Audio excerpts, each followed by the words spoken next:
दोस्त, आज की कहानी एक पिता के ऊपर है और आप सबके पिता होंगे, तो इसलिए ये कहानी आप सबको सुननी चाहिए। आप इस वीडियो पे चाहे जैसे भी आए हो, मुझे नहीं पता, मगर एक बात का विश्वास दिलाना चाहता हूँ कि कहानी खत्म होते होते आप खुद से लाइक और शेयर करके जाओगे। इसकी गारंटी है, क्योंकि मुझे विश्वास है खुद के कहानी पे। तो यह बात है एक सतपाल नामक इंसान की, जिसका एक ही पुत्र होता है और कुछ दिनों बाद जब लड़का बड़ा होता है उसका, तो शादी कर देता है। सतपाल का लड़का विजय, जिसकी शादी कर दी उसने, और शादी करने के बाद घर में बहू आती है। सब कुछ अच्छा चल रहा होता है, लेकिन कुछ दिनों तक फिर जैसे ही टाइम बीतता है, धीरे धीरे बाप बोझ बनने लगता है विजय के ऊपर।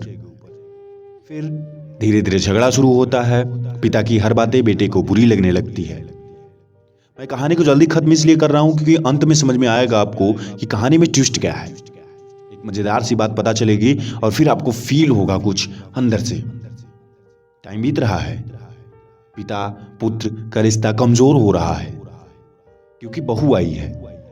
एक बात सत्य है कि अगर आपके परिवार में कोई ऐसा आया जो परिवार को जोड़ के रखे, तो परिवार स्वर्ग बन जाता है, और कोई ऐसा आ गया जो तोड़ के रखे, तो परिवार नरक बन जाता है। ऐसा ही कुछ हुआ विजय और सतपाल के बीच में। सतपाल धीरे धीरे बुजुर्ग हो रहा था, उसकी उम्र बढ़ती जा रही थी, वो सब पूरे परिवार पे बोझ बनने लगा था। उसका बेटा ही उसे अब एक गिरी हुई नजरों से देखता था।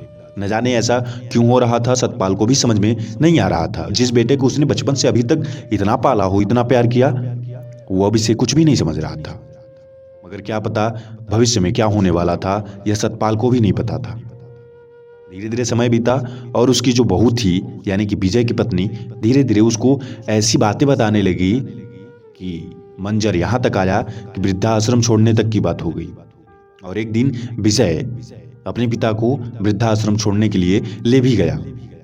विजय के पिता आराम से चले भी गए। सतपाल वृद्धाश्रम गए और जैसे ही उन्हें छोड़ के वहां से विजय वापस लौटा, तो उसकी बीवी कॉल करती है और कहती है कि उनको वापस जाके कह देना कि अगर त्योहार आए तो भी घर ना आए और हम लोगों को शांति से जीने दे। विजय ने भी ऐसा ही किया, वापस गया।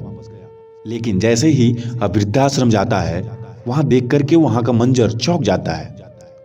उसके पिता वहां के मैनेजर से बैठ के बात कर रहे होते हैं, जैसे मानो कि बहुत पुराने दोस्त हों। दोनों हंस हंस के बात कर रहे होते हैं, दोनों एक साथ बैठे होते हैं। यह देख करके बड़ा चकित हो जाता है और वह पूछता है जाके मैनेजर से कि सर, आप मेरे पिता को पहले से जानते हो क्या?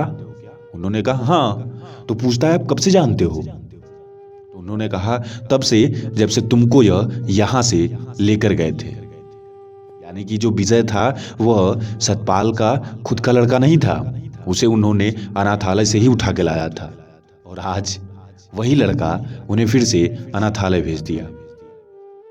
गजब की कहानी है। सोच के लगता है कि लोग क्या से क्या कर सकते हैं। वो बैठ के रोता है और अपने पिता को वापस घर लेके जाता है। पत्नी जो कुछ नहीं समझ रही होती, उसे खींच के एक थप्पड़ मारता है। शायद यह थप्पड़ उसको और पहले मारना चाहिए था। ऐसा नहीं है कि हम नारियों के असम्मान की बात कर रहे हैं कि नारियों को नहीं मारना चाहिए या मारना चाहिए, ऐसा कुछ भी नहीं है। मगर जो गलत है वो गलत है, बस यही कहना चाहते हैं। शायद उसने यह डांट या थप्पड़ और पहले किया होता तो शायद ऐसी स्थिति ना आई होती। मगर इसमें विजय की भी पूरी गलती है, क्योंकि उसके पास भी दिमाग है और खुद भी सोचना चाहिए। एक पिता को आप कहां लेके जा रहे हो? पिता का मतलब होता है भगवान। उसने आपको बचपन में आपकी न जाने कितनी जिद को झेला हुआ है, लेकिन फिर भी आप आज उसे कुछ भी नहीं समझ रहे हो। क्यों?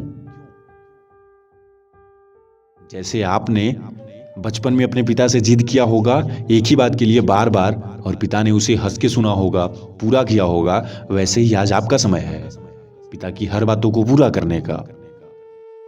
ऐसे ही फिर सब कुछ सही हो जाता है, विजय का परिवार सब सही हो जाता है।